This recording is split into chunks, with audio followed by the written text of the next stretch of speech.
कामकाज सल्लागार समितीने विधिमंडळाच्या हिवाळी अधिवेशनाच्या तारखा पूर्वीप्रमाणे निश्चित केलेल्या आहेत. त्यामुळं 7 तारखेपासूनच नागपूरचं हिवाळी अधिवेशन सुरू होईल आणि कधी संपेल हे 19 तारखेच्या नवीन कामकाज सल्लागार समितीमध्ये ठरेल. या अधिवेशनामध्ये जनतेचे अनेक महत्त्वाचे प्रश्न चर्चेले जातील अशी आमची अपेक्षा आहे, आमची मागणी आहे की आणि आम्ही काही जणांनी मुख्यमंत्र्यांना विनंती केली की नागपूर परिसरामध्ये जे अवकाळी पावसामुळं फार मोठं नुकसान झाले त्याकरता आजच्या आज ताबडतोब मंत्रिमंडळामध्ये निर्णय घेऊन काही लोकांना दिलासा दिला पाहिजे. एका बाजूला तीव्र दुष्काळ आणि दुसऱ्या बाजूला हे अवकाळी पावसानं हे केलेलं नुकसान.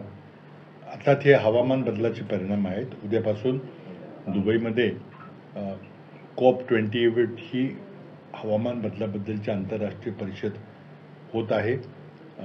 महाराष्ट्र सरकारचं कोणी प्रतिनिधी जाते का नाही मला माहिती नाही, परंतु या हवामान बदलाचा आणि दुष्काळ, अवकाळी पाऊस, चक्रीवादळ हे सगळं आपण रोज पाहतोय.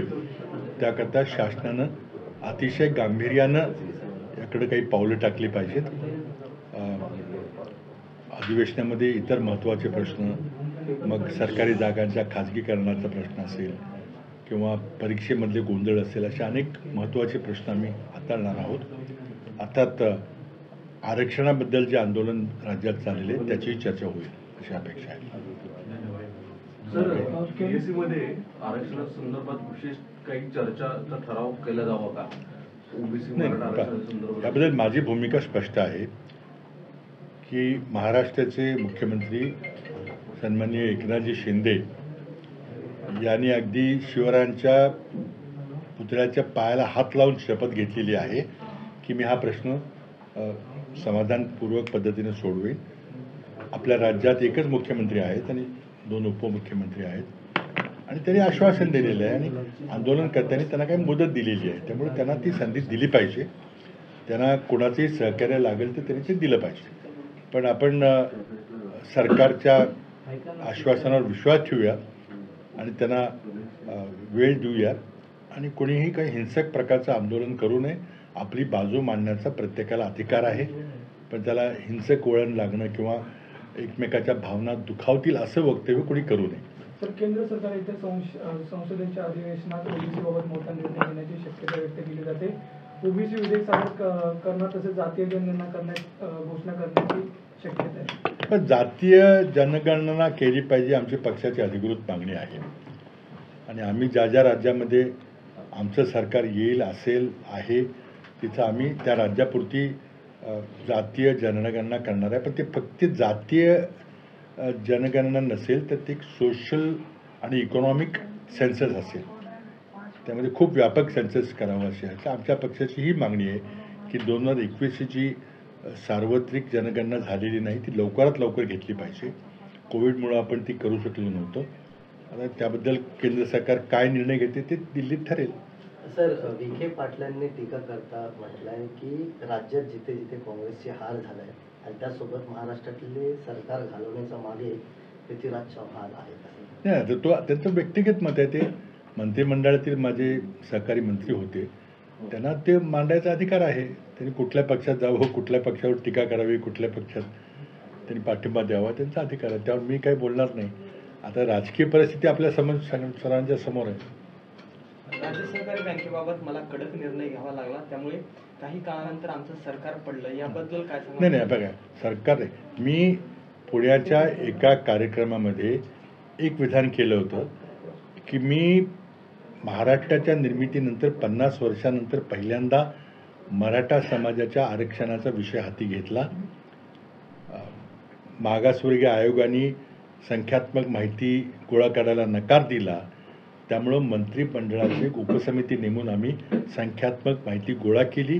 ती माहिती गोळा करायला आम्हाला संबंध 2013चं वर्ष लागलं आणि त्या समितीचा अहवाल आल्यानंतर मंत्रिमंडळानं मराठा समाजाला 16% आरक्षण शिक्षणामध्ये आणि नोकऱ्यामध्ये देण्याचा निर्णय घेतला जुलै 2014 साली. आणि त्या निर्णयामध्ये माझ्या समवेत माझे मंत्रिमंडळाचे सहकारी सन्माननीय अजित पवार, सन्माननीय छगन भुजबळ, सन्माननीय विखे पाटील, सन्माननीय बाळासाहेब थोरात, सन्माननीय शिवाजीराव मोघे, श्री तटकरे, हे सगळे आमच्या त्या निर्णयात सहभागी होते.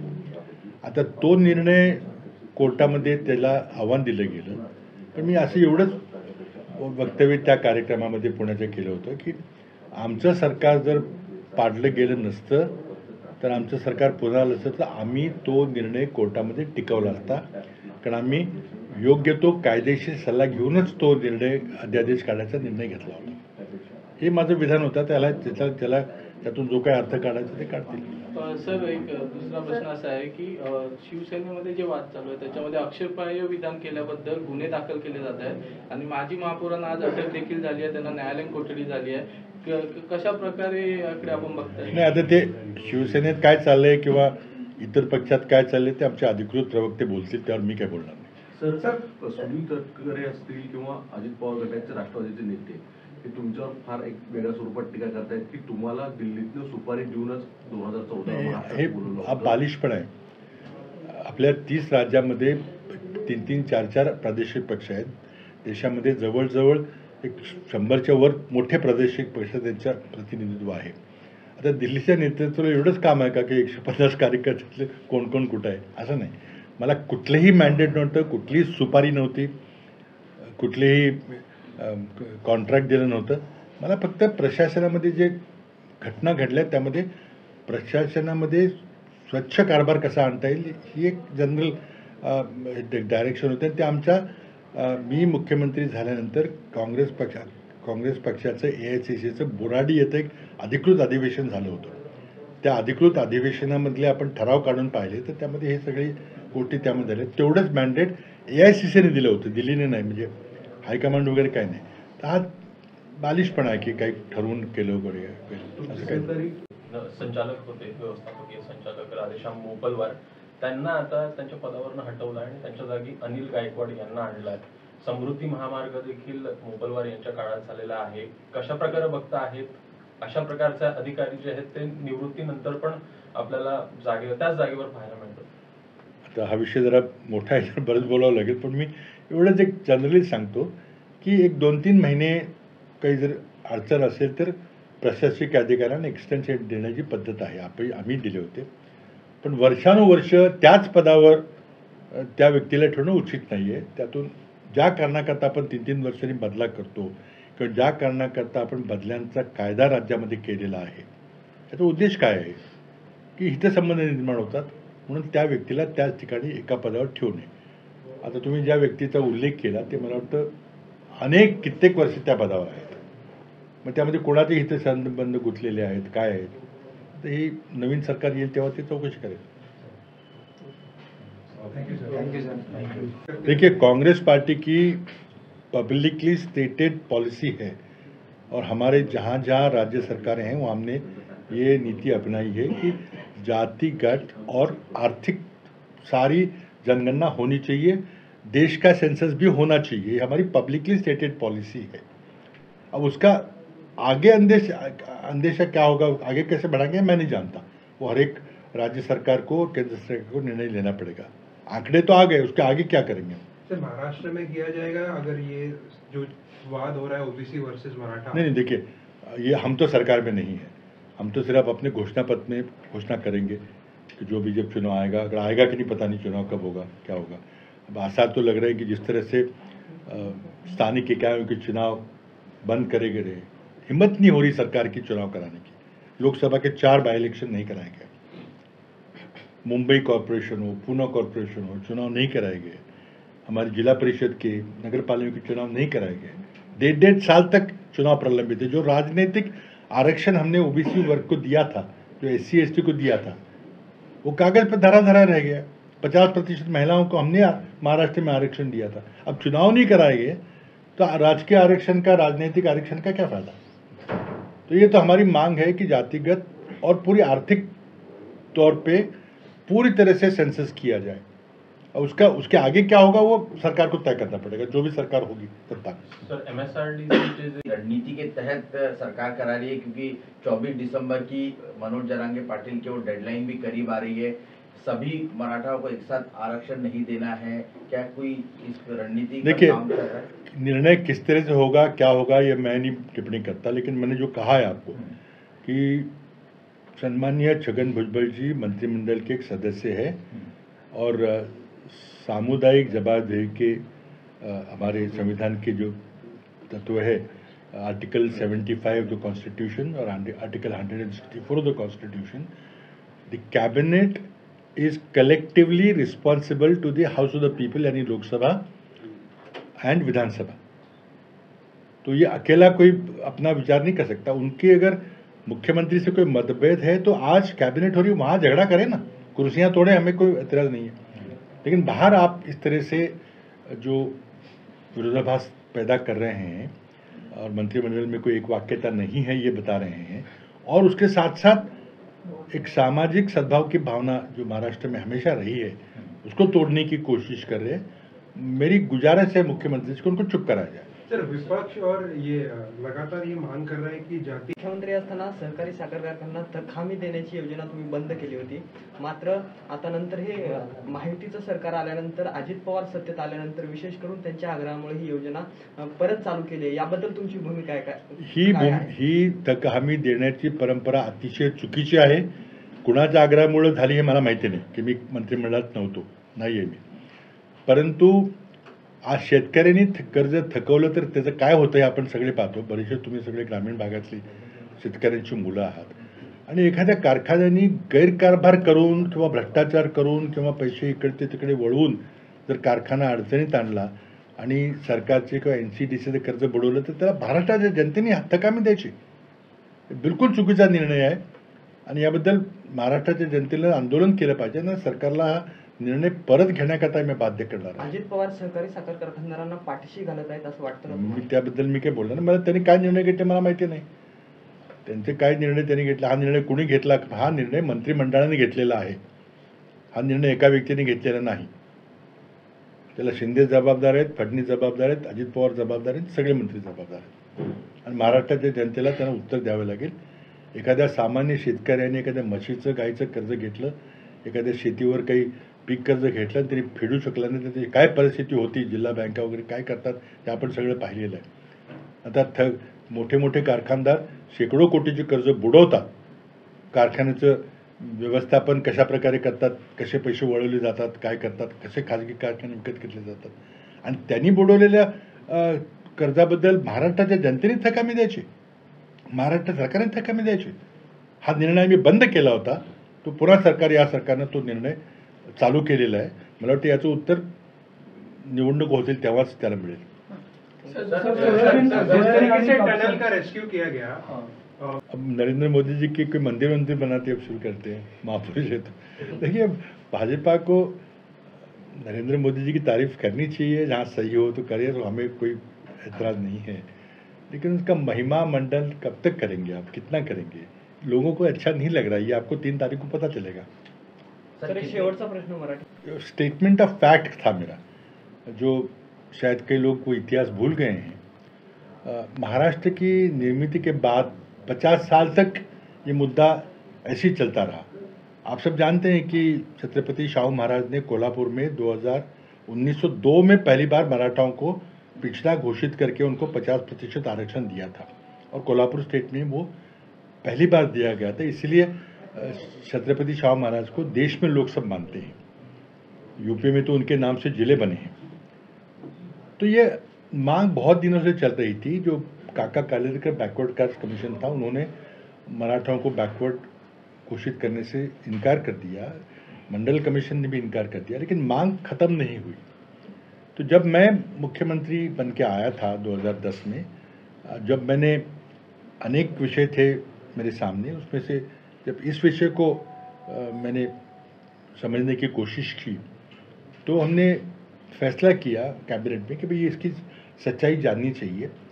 तो हम बैकवर्ड कास्ट कमीशन, जिसके कि अध्यक्ष न्यायमूर्ति बापट थे, जस्टिस बापट उसके अध्यक्ष थे, उन्हें हमने गुजारिश की कि सुप्रीम कोर्ट ने कहा है कि अगर किसी को बैकवर्ड क्लास आरक्षण देना है तो आपको कुछ क्वांटिफाइबल डेटा ढूंढना पड़ेगा, पेश करना पड़ेगा। की वर्ड इज क्वांटिफाइबल डेटा। अब बापट साहब के पास हम गए तो बापट साहब ने कहा कि नहीं, मराठों को आरक्षण देने की कोई जरूरत नहीं है, जो मेरे हिसाब से गलत था। कैबिनेट ने उन्हें सिर्फ क्वांटिफाइबल डेटा इकट्ठा करने के लिए कहा था। निर्णय तो पॉलिटिकल कैबिनेट लेती है, लेकिन जब उन्होंने मना कर दिया तो फिर कैबिनेट ने फैसला किया कि मंत्रिमंडल का एक गुट, एक committee of the cabinet, sub committee of the cabinet वाज फॉर्म्ड, और उस कमिटी को हमने मैंडेट दिया कि आप असलियत मराठा कम्युनिटी की सरकारी नौकरियों में और अन्य जगह में क्या असलियत है उसकी ढूंढिए। उन्होंने साल भर अभ्यास करके, काफ़ी मेरे ज्येष्ठ मंत्रिमंडल के सहकारी उसमें थे, उन्होंने 1 साल के बाद हमें रिपोर्ट दी। रिपोर्ट में दिखाया कि बहुत काफ़ी बुरी हालत है, और उसके चलते महाराष्ट्र कैबिनेट ने, मेरी कैबिनेट में जुलाई 2014 में फैसला लिया एक ऑर्डिनेंस के रूप में, जिसमें कि अजित पवार जी थे, छगन भुजबल जी मेरे मंत्रिमंडल में सहकारी थे, गडकरी जी थे, बाला साहेब थोरा थे, विखे पाटिल जी थे, शिवाजीराव मोघे थे। इन सब ने मिलकर हमने फैसला लिया और मराठा कम्युनिटी को राज्य के इतिहास में पहली बार 16% आरक्षण देने का निर्णय लिया। अब स्वाभाविक है कि अगले दिन एक कोई व्यक्ति कोर्ट चला गया, हाईकोर्ट में एक याचिका दायर की, और मामला चल रहा था। 2 महीने में चुनाव थे। चुनाव में जो घटनाएं घटी उसका मैंने जिक्र किया था कि हमारा राष्ट्रवादी का और कांग्रेस का जो अलायंस था वो टूट गया इलेक्शन के एंड टाइम पर। और मेरा ये कहना है कि अगर वो इलेक्शन अलायंस नहीं टूटता तो हमारी सरकार फिर से आती, और हमारी सरकार, क्योंकि हमारे पूरे साउंड लीगल एडवाइस पे हमने वो अध्यादेश ऑर्डिनेंस निकाला था, हम उसको बचाते कोर्ट में। तो मेरी सिर्फ एक लाइन में मेरा स्टेटमेंट ये था कि अगर 2014 में हमारी सरकार नहीं गिराई जाती तो हम मराठा आरक्षण को बचा लेते। लेकिन आपका इसमें आपका ऐसा साफ तौर पर जो सूर दिख रहा है कि एनसीपी की वजह से देखिए, मराठाओं को आरक्षण की उस समय अलायंस उन्होंने ही देखिए तोड़ा। उस आरक्षण का निर्णय लेते समय अजित पवार, छगन भुजबल, तटकरे और पता नहीं कौन कौन लोग, टोपे, जयंत पाटिल, सब मेरे साथ थे। हम सब ने लिया था। सरकार गिराने की बात कर रहा हूँ मैं, आरक्षण की बात बचने की वो लीगल बात है। तो अगर हमारी सरकार बनती तो बीजेपी की सरकार महाराष्ट्र में 14 में नहीं आती। तो मेरा स्पष्ट आरोप है कि कांग्रेस एनसीपी का अलायंस टूटने की वजह से बीजेपी सत्ता में आई। पर सर, जिस तरह से छगन भुजबल जी अभी जो स्टेटमेंट दे रहे हैं रिजर्वेशन को लेकर, उसको किस तरह से देखते हैं? मैंने अभी जो स्पष्ट रूप से मराठी में कहा, देखिए हमारे संविधान के अंतर्गत आर्टिकल 75 लोकसभा के लिए और आर्टिकल 164 के तहत मंत्रिमंडल सामुदायिक रूप से विधानसभा और लोकसभा को उत्तरदायी होता है। उसकी जवाबदारी होती है विधानसभा के ओर, पूरे मंत्रिमंडल की, यानी कि महाराष्ट्र की जनता की ओर। तो किसी मंत्री को अपना निजी राय रख सकता है वो, लेकिन हम तो यही सोचेंगे कि ये राय मंत्रिमंडल की राय है। तो जो भी भुजबल साहब कह रहे हैं उनको प्रकट रूप से नहीं कहना चाहिए, उनको मंत्रिमंडल में मुख्यमंत्री से झगड़ा करना चाहिए। जो करना है, कोई कमीशन बनाओ, कमीशन बिठाओ, रद्द करो, कुछ करो, जो करना चाहिए। और कई बार मंत्रिमंडल के ज्येष्ठ सदस्य है जैसे देवेंद्र जी, उन्होंने कुछ अपनी बातें कही हैं। तो मेरी उनसे गुजारिश रहेगी कि पब्लिक स्टेटमेंट करके आप महाराष्ट्र का सामुदायिक सौहार्द न बिगाड़ें। जो आपको फैसला लेना है, आप मंत्रिमंडल में हैं, आप मंत्रिमंडल में आप निर्णय लीजिए जो भी करना है। और दूसरी बात मैंने ये भी कही थी कि राज्य में एक ही मुख्यमंत्री होता है, और आज की तारीख में जब तक नार्वेकर साहब फैसला नहीं देते तब तक एकनाथ शिंदे जी महाराष्ट्र के मुख्यमंत्री हैं, और एक ही मुख्यमंत्री होता है। और जब मुख्यमंत्री ने छत्रपति शिवाजी महाराज के पुतले के सामने, स्टैच्यू के सामने पैर छूकर जब सौगंध ली है कि मैं मराठा आरक्षण का फैसला लूंगा जरूर, तो हम क्यों नहीं उनको समय देते? अब उन्होंने कुछ समय आंदोलकों को 24 दिसंबर का दिया है, उनको मौका दीजिए। अगर नहीं देंगे तो हम आगे बात करेंगे, और मुझे उम्मीद है कि शायद नागपुर की विधानसभा के सत्र में शायद इस पर चर्चा होगी। विखे पाटील काँग्रेसचे ज्येष्ठ नेते होते, ते सुद्धा थेट काँग्रेस संपवायला तुम्ही जबाबदार नाही, ते त्यांचा वैयक्तिक प्रश्न आहे, काय हरकत, मला काही त्याबद्दल म्हणायचं नाही. तुमची त्यांनी भाषा कुठल्या बदलली. कुठल्या पक्षात त्यांनी असावं, कुठल्या पक्षात जावं ते त्यांचा अधिकार आहे. आता तुमची भाषा काँग्रेसमध्ये असताना इतकी पिढीजात नाही, असं आहे. हे पहा. त्याने आता भाषा बदलते. नाही ते मी त्यांच्यावर माझे सहकारी, माझ्या मंत्रिमंडळाचे मंत्री आहेत, ते आमचे मित्र आहेत. ते मी वैयक्तिक काही टीका नाही करणार त्यांच्यावर, पण तो त्यांचा अधिकार आहे. 2004ला आमचे 2च खासदार आले, पुन्हा 19ला 1च खासदार आला, अनेक त्यामध्ये नेते होऊन गेले. पण 2014च्या निवडणुकीमध्ये आमचे राष्ट्रवादीपेक्षा जास्त आमदार होते, कमी होते पण जास्त होते. त्यामध्ये मला वैयक्तिक कोणावर काही बोलायचं नाही. त्यांनी टीका केली त्यांचा अधिकार आहे तो. सर, आरक्षणाच्या मुद्द्यावरून सध्या सरकारमध्येच मतभेद असल्याचं आपल्याला पाहायला मिळत आहे. ओबीसी आरक्षणासाठी छगन भुजबळ यांनी जी आक्रमक भूमिका घेतलेली आहे, त्याचसोबत सरकारने जे निर्णय घेतलेले आहेत त्यांचं असं म्हणणं आहे की कुणबी प्रमाणपत्र रद्द करा, त्याचसोबत शिंदे समिती रद्द करा, अशा प्रकारचे ते सध्या.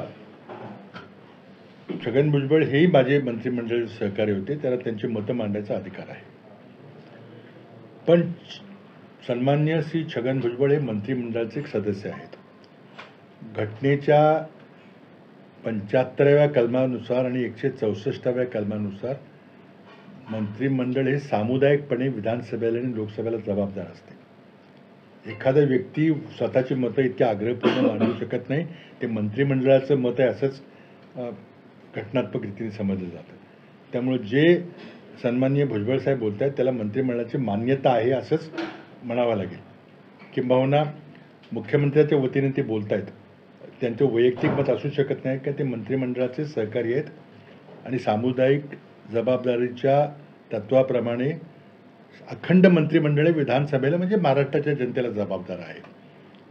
त्यांचं जे काही मतभेद असतील मुख्यमंत्र्यांच्या बरोबर शिंदे कमिटीबद्दल वगैरे, ते त्यांनी मंत्रिमंडळाच्या बैठकीमध्ये आज होणारे जिथं मांडलं पाहिजे, जनतेसमोर मांडून सामाजिक सद्भावना बिघडवायचा प्रयत्न करू नये अशी माझी सर्व नेत्यांना नम्र विनंती आहे. जे तुमची मतं असतील तुम्ही कॅबिनेट मंत्र्यांनी कॅबिनेटमध्ये मांडली पाहिजेत. पण तुम्हाला त्याचा राजकीय उपयोग करून घ्यायचा असेल, स्वतःचं राजकारण करायचं असेल तर ते दुर्दैवी आहे. तर बिहारप्रमाणे महाराष्ट्र सरकारी आरक्षणाची टक्केवारी वाढवणार का येत्या हिवाळी अधिवेशनात त्याची? आता ते मुख्यमंत्री ठरवतील ना, मी कसं ठरवणार. सर, हिंदी में जानना चाहेंगे सर, आपने